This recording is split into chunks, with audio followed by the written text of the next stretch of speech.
Okay so ये तो बात होगी 2018 की, जो कि बहुत ही ज़्यादा स्मूथ ईयर रहा। और 19 आते आते मेरी लाइफ में थोड़ी टॉक्सिसिटी जो है बढ़ने लगी, से लड़ाइयाँ स्टार्ट होने लगी, क्योंकि मेरी लाइफ में जो है टॉक्सिक लोग आ चुके थे तब तक, जो कि मेरे को हर एक टॉपिक पे भड़काते थे कि बीटीआर ने तुझे ऐसा बोल दिया, अरे अरे कंट्रोवर्सी छेड़ दे, व्यूज़ आ जाएंगे, ये आ जाएगा, वो आ जाएगा, कैप्टन इंडिया ने तेरे को ये बोल दिया, जो कि कंट्रोवर्सी ख़त्म कर सकते थे हम, और कोई ऐसी गिला शिकवा नहीं था। और 2019 के स्टार्टिंग में सिर्फ एक ही अच्छी बात थी कि दैट टाइम कि मैं एक अच्छे रिलेशनशिप में था, मेरे पास अच्छे दोस्त थे, बस यही अच्छी बात थी स्टार्टिंग में। लेकिन उसके बाद एक ऐसी सबसे बड़ी खुशखबरी आती है ना मेरी लाइफ में कि मैं बहुत खुश हो जाता हूँ। तो 2019 में हुआ फैन फेस्ट, वही सेम जियो गार्डन में, लेकिन उसमें कुछ खास था। 2017 में जिस बंदे को देख के मैंने मोटो व्लॉगिंग स्टार्ट करी, मैंने व्लॉगिंग स्टार्ट करी, मेरे पास कुछ 60 या 70 हज़ार सब्सक्राइबर थे तब के टाइम पे। वो उस बंदे के नाम कर रखे थे कि भाई इस बंदे से इंस्पिरेशन लेके हमने हमेशा कंटेंट डाला है, चैनल स्टार्ट करा, अलग से मोटो व्लॉगिंग स्टार्ट करी है।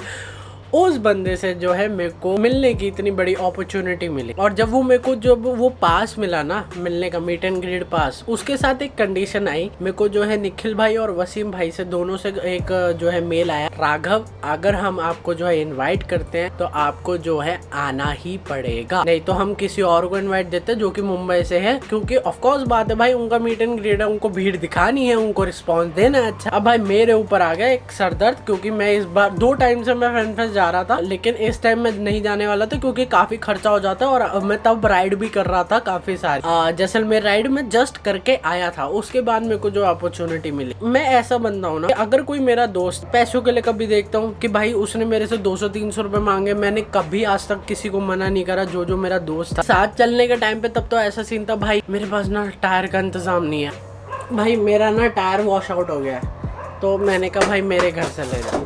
भाई मुंबई राइड पे मेरे पास एक्स्ट्रा हेलमेट नहीं है, मैंने कहा भाई मेरे से ले ले।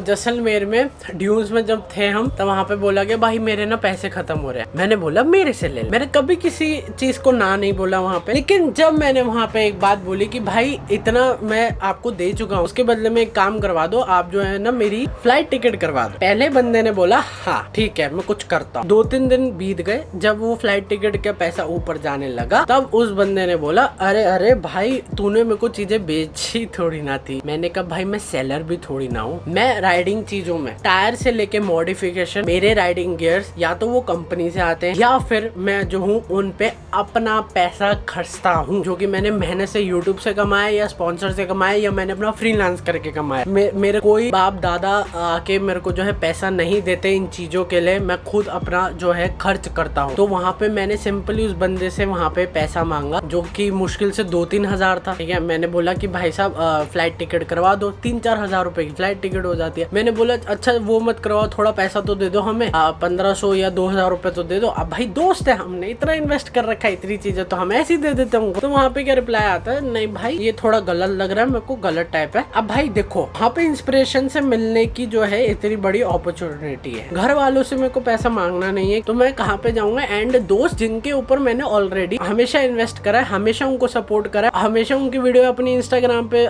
प्रमोट करी है, हमेशा उनकी वीडियो अपनी जो कम्युनिटी पे प्रमोट करी है, हमेशा उनके जो बैकबोन में रहा हूँ। अब मैंने उस बंदों से हेल्प मांगे, ऐसा नहीं है कि उनके पास पैसों की कमी है, कभी नहीं है। चिंदी बना यहीं पे दिख जाता है लोगों का। मैंने भाई मेरा सिंपल रूल है, जहाँ पे मेरे को बंदा टॉक्सिक लगता है, जहाँ पे बंदा लगता है ना कि यार ये बंदा कैसा सा है कि मैं इसके लिए खड़ा हुआ, ये मेरे लिए कभी खड़ा हुआ ना, मेरी बातें सुन, तो मेरी एक बंदे से बातचीत बंद हो गई, हमारे बीच में काफी सारी प्रॉब्लम्स आई, मिसअंडरस्टैंडिंग आई। और मैं एक बात बता दूं कि जितने लोग भी कहते हैं ना कि मतलब तूने उसके पैसे नहीं दिए, तूने उसको इतने पैसे भी नहीं दिए, तूने इतने पैसे भी नहीं दिए। पहली बात तो जिनके साथ वो घूम रहे हैं ना, उन लोगों ने ही हमेशा मेरे को पैसे देने से रोका है। उन लोगों ने कभी नहीं कहा राघव तू गलत कर रहा है, तू जा और पैसे दे। उन्होंने हमेशा बोला अरे अरे वो चुप हो जाएगा, चुप हो जाएगा, रहने दे रहने दे रहने दे, चुप हो जा, ताकि वो अपने पॉइंट्स बना सके, ताकि जब उनको जो है ये सब कांड कर रहे हो तो वो बोल दे। सांपों के साथ लोग घूमते हैं और फिर हमें गालियां देते हैं, मेरे को तो समझ में नहीं आता, क्योंकि मेरे को को एक किस्सा, एक डायलॉग मेरे को अच्छे से याद है। हम घर के नीचे थे, मैंने बोला था अरे भाई तू ना उससे दोस्ती तोड़ दे यार, तू क्यों बातचीत रखता है उससे। मैंने व्हाट्सएप पे देख लिया कि भाई अभी कहाँ, अभी तो मैं उससे मजे लूंगा, अभी तो मैं उसका फायदा उठाऊंगा, उसकी हिमालयन जो है राइड पे लेके जाऊंगा। ओ भाई तब तो मैंने कुछ नहीं बोला, तब तो मैं गेम समझता भी नहीं था। आई ट्रस्ट ऑन हिम, मेरा ट्रस्ट था उसके ऊपर, जो कि अपनी लाइफ में कभी अपने माँ बाप की बात मत टालना। उनसे बड़ा सगा तुम्हारा कोई नहीं है, कोई दोस्त नहीं है, कोई यार नहीं है, कोई गर्लफ्रेंड नहीं है, कोई बॉयफ्रेंड नहीं है। मेरे पापा ने जब वो सारी चीजें प्रॉब्लम हुई थी, जब मैं टूटा पड़ा था बेड पे, मेरे बाप ने बोल दिया था इन लोगों से दोस्ती तोड़ दे, ये कुछ ऐसा कर देंगे तेरे को तू कभी भूल नहीं पाएगा। ये उनके वर्डिंग्स मेरे को आज भी याद है। और अगर मैं तब रुक जाता, इन लोगों की औकात देखने से पहले मैं रुक जाता, तो अभी सब ठीक होता और मैं पता नहीं 2-3 लाख में खेल रहा होता अभी, मतलब सब्सक्राइबर बेस में। हाँ कहीं ना कहीं इन्हीं का हाथ है। ओके, तो यहाँ पे जो है ये सारा कॉन्फ्लिक्ट हुआ। फिर मैंने जो है भाई बात करनी बंद कर दी,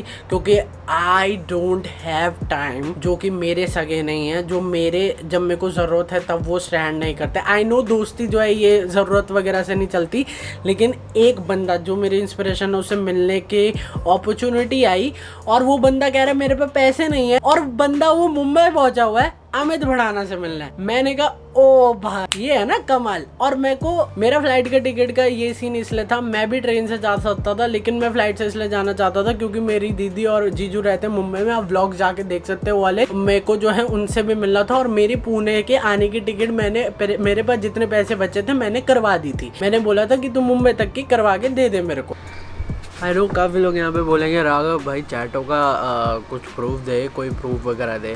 देखो मैं बस इतना बोलना चाहूँगा, मेरे पास भर के प्रूफ थे, मैंने ऑलरेडी इकट्ठे कर रखे थे कि मतलब कभी बाई चांस लाइफ में कुछ ऐसा होता तो अपन ठोक सके सबको। लेकिन प्रॉब्लम सारी की सारी ये हुई जब मैं फैन फेस्ट में था, मुंबई में था, मेरा जो है फ़ोन वहाँ से जो चोरी हो गया था। जब मेरा फ़ोन चोरी हुआ उसके अंदर इतना डाटा था जिसकी कोई हद नहीं है। अब वो डाटा मतलब मेरी फ़ोटोज़ भी थी, मेरी पर्सनल फ़ोटोज़ भी थी, तो इसी कारणवश मैं उसको रिकवरी करने की जगह मैंने जो है वहाँ पे डर के मारे गूगल से इरेज़ कर दिया था वहाँ पे डेटा। तो ये सीन है, वरना हम भी ठोकते अच्छे से। मुझे पता है फ़ोन चोरी होने के बाद कैसे कैसे मैं जो हूँ मैंने कोऑर्डिनेट करा, मैंने अपनी टिकट्स निकाली दिल्ली तक की, कैसे कैसे जो है मैंने वो जो टूटा हुआ फ़ोन था छोटा सा उससे काम चलाया। मतलब भाई तुम भले कुछ ना करो लेकिन एक कंसर्न भी नहीं दिखाया। वहाँ पे आए मेरे साइड में खड़े थे और एकदम से गायब। अब तुम्हें व्यूज़ छापने के लिए धज्जियाँ उड़ानी तो पहले बोल देते ना, मैं और बातें बताता, और भी काफ़ी ज़्यादा राज है मेरी लाइफ के जो मैं बताता और तुम्हें और अच्छा कंटेंट मिलता और अच्छे से तुम एक्सप्लेन करते। वो उस वक्त मेरे काम छोड़ो, उस वक्त इंसानियत उनके काम नहीं आई जो कि अब वो इंसानियत चिल्लाते हैं कि भाई साहब इसका फ़ोन चोरी हो गया है। उन्होंने पूछा तक नहीं तेरे पास कोई और फ़ोन है या नहीं। मैंने किसी और के फ़ोन से फ़ोन ट्रैक करा था। इतनी नेचर में गिरावट। तो यहाँ पे आगे बढ़ते हैं। अब मैं गया मुंबई और मैं मिला मुंबई का निखिल से, पर्सनली मिला। उसके बाद तो काफ़ी अच्छा थोड़ा हो गया, अपना रिलेशन बन गया। तो मैं उनसे मिला, मतलब वीडियो आप जाके देख सकते हो, one of the best video है मेरे चैनल की। मैं इतना खुश था, मैं इतना ज़्यादा खुश था कि भाई दी मुंबई का मेरे लिए बहुत बड़ा आदमी था वो। और अभी भी है कि भाई साहब उस बंदे से यार इंस्पिरेशन को हम कभी नहीं भूल सकते। अब जो है भाई वो बंदा सामने मेरे, मैं व्लॉग कर रहा हूँ, मैं शौक में मैंने सबसे पहले ऐसे करा कि भाई जो भी है उन्हीं से इंस्पिरेशन है। तो मेरी लाइफ का one of the best day है व्लॉगिंग में, सिर्फ और सिर्फ सर की वजह से। Thank you so much sir, all the best, thank you so much. मैं मुंबई का निखिल से मिला और साइड में शोभित भाई खड़े थे और भाई बहुत मज़ा आया। और मूव व्लॉग से भी मतलब मैंने हाई करी, लाना से भी मैंने हाई करी। तो वो दिन मेरे लिए बहुत बड़ा था। अगर मैं इन लोगों के चक्कर में रह जाता तो वो डे मेरे से मिस हो जाता, जो कि मेरी लाइफ का one of the best day. Thank God मेरे माँ बाप इतने सपोर्टिंग है। मतलब ऐसा होगा कि 100 दोस्त और मेरे 2 यानी एक मम्मी और पापा 100 दोस्तों पे भारी हैं। वो इतने ज़्यादा सपोर्टिव है और इतने अच्छे हैं वो। अब दिल्ली आने के बाद मेरे को एक बात समझ में आ गई कि राघव लाइफ में दोस्ती में कुछ नहीं रखा, जो बनना है खुद बनना। कैरी मिनाटी ने खुद बोला है, 30 मिलियन सब्सक्राइबर है, वो बंदा अपने लाइफ में बोल रहा है कि भाई अकेला रहो और अकेले चलो, कोई काम नहीं आएगा। तुम्हें किसी की जरूरत नहीं है, तुम अकेले काफी हो और अकेले जीना सीखो। क्योंकि अकेले ही जिंदगी जीनी है और अकेले ही सब कुछ होता है। किसी पे डिपेंड होगे तो बकचोदी होगी। अपने आप से खुश रहना सीखो भाई। दुनिया यही है, कांस्टेंट चेंज होता रहता है। कोई लाइफ में आता है, कोई लाइफ में जाता है। उसके चक्कर में बकचोदी नहीं होनी चाहिए। अपने साथ जियो भाई। तो मेरी लाइफ से आप इंस्पिरेशन ले सकते हो कि मेरे को लोगों ने इतनी औकात दिखाई है अपनी, इतने गिरे। जो लोग उस कंट्रोवर्सी में मेरे साइड भी खड़े थे, बाद में वो लोग चिल्ला रहे थे राघव तू झूठ बोल रहा, तू सिंपैथी ले रहा है, तू ये ले रहा है, वो ले रहा है, तब भी मैंने माफ़ करा लोगों को और साथ में बुलाया, अपने साथ लेके चला। तब भी उन्होंने एक पबजी के पीछे अपनी औकात दिखाई थी, जो कि सबसे गिरी हुई चीज़ थी मेरी लाइफ के आज तक, कि किसी दोस्त ने जो पबजी के चक्कर में मेरे को औकात दिखाई है अपनी। दोस्ती नहीं, आज से कोई मेरा दोस्त मत समझियो, तो पता नहीं ब्ला ब्ला, बहुत चीज़ें भरी हुई यार मेरे अंदर। तो फिर मैं वहाँ से वापस आया। फिर मैंने जो है धीरे धीरे एक सिद्धार्थ के साथ चितकुल की राइड करके आए हम, जो कि मेरे को लिटरली मजा आया। 5 जून को गए थे सिद्धार्थ के साथ। के बाद अपना अगस्त में ब्रेकअप झेला, थोड़ा ज़्यादा हार्ड, पता नहीं, मैं बहुत ज़्यादा अटैच हो जाता हूँ लोगों से और ज़्यादा रिजर्व हो गया। पहले दोस्त गए, के बाद एक पार्टनर गया, फिर मैं जो हूँ यहाँ पे जो है एक बन गया अकेला। तो उसके बाद मैंने सोलो राइड करना स्टार्ट करी। ऐसा नहीं है मेरे दोस्त नहीं है बाहर, प्रोफेशनल दोस्त बहुत अच्छे हैं, SJ बहुत अच्छा है, मयंक बहुत अच्छा है, बहुत सारे दोस्त हैं। लेकिन एक बात रहती है ना, अपन अब रिजर्व रहते हैं और एक हद तक किसी के साथ घुलते मिलते हैं। 2020 आया, हमने जो है ड्यूक सेल आउट कर, क्योंकि 2 साल रख ली थी भाई, कितना ही रखूं एक चीज को। तो उसके बाद हमने जो है ओन करी अपनी लाइफ में सुपर बाइक। मेरी रियल एज क्या है वो तो मैं आपको बताऊंगा 100 बातों की एक बात। I own super bike Panther own करी, बेस्ट डे वो भी मेरी लाइफ का। 1 2 3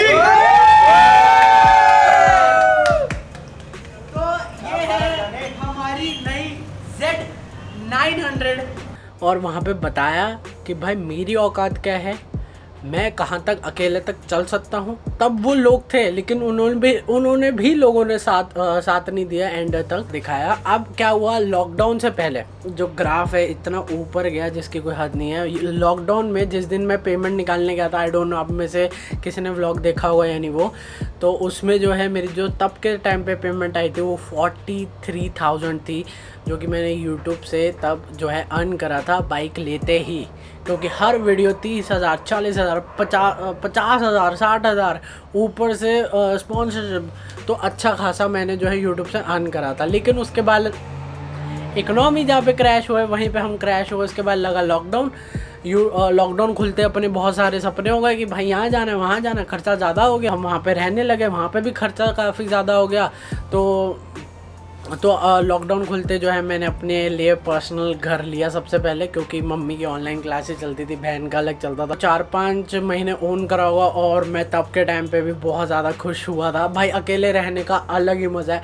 आई नो पेरेंट्स के साथ रहने में बहुत ज़्यादा वो है, सुकून है कि हाँ उनके पास हैं, हम उनके साथ टाइम स्पेंड कर रहे हैं। लेकिन अकेले रहने का जो मज़ा, मतलब वो मज़ा लेने के बाद मेरे को ऐसा लगता है कि भाई साहब लाइफ में अकेला रहो, क्या शादी, क्या वादी, क्या करना, लिविन वेविन कुछ नहीं करना, अकेला रहो, बहुत मज़ा है। उसके बाद ऐसा सीन आ गया था, घर पे थोड़ी पैसों की नीड आ गई थी और थोड़े क्राइसिस आते ही आफ्टर लॉकडाउन। भाई जब पूरी इतनी बड़ी कंपनीज में आ रहा है तो हमारे ऊपर भी आ रहा है। तो मैंने जो है अपनी जो है बाइक सेल आउट कर दी थी। मतलब ध्यान में ये आता कि गाड़ी सेल आउट करते हैं तो मैं बाइक सेल आउट नहीं करता, ना करते हो, जो होता है अच्छे के लिए होता है। अब और अच्छी आएगी और आगे जाएंगे। 21 आया, थोड़ी अच्छी उम्मीदों के साथ आया। आते ही हमने सबसे पहले गोवा की ट्रिप मारी। उसके बाद जो है थोड़े दिन हम ऐसे ही रहे, मतलब घर पे रहे और घर के आसपास ब्लॉग बनाया। पहले रोड ट्रिप यूनाइटेड के हमने जो है हमारा दिमाग ऐसी विदाउट बाइक फिर गया कि भाई साहब बाइक लेनी यार, बाइक के बगैर गुजारा नहीं है, ना गाड़ी में मज़ा है ना स्कूटी में मज़ा है, सिर्फ गियर शिफ्टिंग में मज़ा है। तो फिर हमने ADV फिर से ऑन करी, KTM ऑन करी फिर से। काफ़ी लोग कहते हैं कि भाई Z900 से सीधा KTM किस ले। अरे भाई मेरे को एक एडवेंचर कैटेगरी की बाइक चाहिए थी और मैं तब के टाइम पे टाइगर ले सकता था, लेकिन क्या अगर वो डिसीजन हम पहले ले लेते तो मैं अभी भी एडवेंचर कैटेगरी में और ऊंची बाइक ले लेता। बट नेवरदीलेस जो होता है अच्छे के लिए होता है। तो अभी हम यहाँ पे बैठे हैं और मेरी लाइफ का एक और सबसे बड़ी अपॉर्चुनिटी आई, जिसे हम कहते हैं रोड ट्रिप यूनाइटेड। भाई मज़ा आ गया। उसका भी एक्सपीरियंस आपको राघव व्लॉग्स पर दिख जाएगा। बस लॉकडाउन ख़त्म हुए, हमारी लेह लद्दाख और स्पीति की 20-25 दिन की राइड वेट कर रही है, हम वहाँ पे जाएंगे।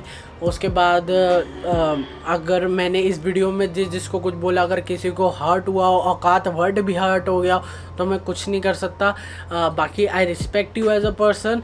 मैं हर एक जने की रिस्पेक्ट करता हूँ, लेकिन कई बार आपकी हरकतें इतनी बिलो द बेल्ट हो जाती है ना कि बहुत गंद हो जाते हो आप जिन्होंने आपका हमेशा से सपोर्ट करा। मैं ये नहीं कह सकता कि मैंने आज तक किसी के साथ बुरा नहीं करा, क्योंकि लाइफ है, इंसान हूँ, गलतियाँ होती हैं, लेकिन सही टाइम पे मेरे को सही गाइडेंस नहीं मिली, क्योंकि ये दुनियादारी बहुत कुत्ती चीज़ है। मैंने जो गलतियाँ करी मैं उसके लिए तहे दिल से सॉरी मांगता हूँ। मैं जो हूँ तुम लोगों से हमेशा छोटा रहा हूँ। अगर तुम लोग मेरे को सही गाइडेंस दे देते, अगर तुम मेरे एज अ गार्डियन काम करते, क्योंकि तुम लोग मेरे से बड़े थे, अगर तुम मेरे को घर आके प्यार से समझाते जब मैं टूटा फूटा था, तो हर चीज़ पॉसिबल थी। तुम लोगों ने वहाँ पे जो है अपनी, जिसे कहते हैं ना एरोगेंस, तुम लोगों ने वो दिखाई, जिसकी वजह से हमारे अच्छे टर्म्स कभी नहीं हो पाए। I don't need anyone in my life now. I am happy and I am going to buy super bike again and हो सके तो ADV रहेगी। If मैं चॉइस करता हूँ ZX10R में तो मैं इसको सेल आउट कर दूँगा। अगर मैं चॉइस करता हूँ कोई 10 लाख के नीचे वाली बाइक तो अपन जो है ADV रखेंगे। तो ये वाला सीन है। Thank you so much guys for watching this video. Many more numbers to come, many more steps आने लाइफ में, लेकिन ये साल मेरा यूट्यूब का लास्ट साल है। अगर मेरे को एंड ऑफ दिसंबर मेरे को कोई प्रोग्रेस नहीं दिखता तो 1 तारीख को ये वीडियो आ रही होगी आई क्विट यूट्यूब, क्योंकि बिकॉज मेरे बाप का बिजनेस नहीं ना, मैं अपने बाप के बिजनेस से है बाइकें लेता या फिर अपना यूट्यूब चलाता। मेरा भी मेरे सर पे इतनी रिस्पॉन्सिबिलिटीज है, ठीक है, जो कि मेरे को मुकम्मल करनी है वो मेरे को, और मेरे ड्रीम इतने बड़े बड़े हैं। तो बस 40 मिनट हम पूरे बोले हैं। 2 पार्ट में वीडियो आ रहा है क्योंकि 20 मिनट पहले हो गए, 20 मिनट अब हो गए। Thank you so much guys for watching this video और I hope you love it. ये थी अब तक की हमारी लाइफ स्टोरी। बाकी पता नहीं लाइफ और कैसी जाती है, बट आगे चल के अपनी स्टडीज़ कंटिन्यू करेंगे और उसके बाद जो है एक बिज़नेस खोलना है अच्छा सा। जो भी बिज़नेस खोलूँ आप लोगों का पूरा सपोर्ट चाहिए है। Bye guys, love you all, thank you so much for your all support. और मेरी रियल एज क्या है? 2 जून को आ जाना, 2 जून को आ जाना, ठीक है। मच्छर काट रहा है, 2 जून को आ जाना ध्यान से, इसी चैनल पे मजे करेंगे।